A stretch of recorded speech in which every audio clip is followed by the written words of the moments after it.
Taste the Daily. அருகே சட்டவிரோதமாக மணல் அள்ளுவதை தட்டி கேட்டதற்காக கொலை செய்யப்பட்டவரின் குடும்பத்தினரை அதிமுக முன்னாள் அமைச்சர் எம்.ஆர். விஜயபாஸ்கர் நேரில் சந்தித்து ஆறுதல் கூறினார். வாங்கல் பகுதியில் சட்டவிரோதமாக மணல் அள்ளுவதை தட்டி கேட்ட மணிவாசகம் என்பவரை 2 நாட்களுக்கு முன் 5 பேர் கொண்ட கும்பல் சரமாரியாக வெட்டி சாய்த்தது. மேலும் அவரது தம்பி 2 பெண்கள் உட்பட 5 மீது தாக்குதல் நடத்தப்பட்டது.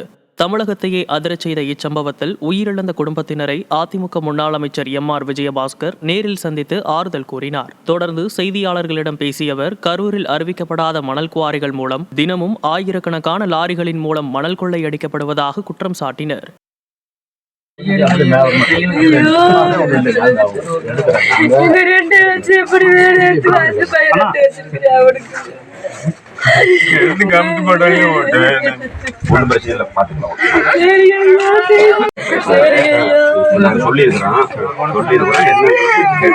அவங்க எடுக்க மாட்டாங்க.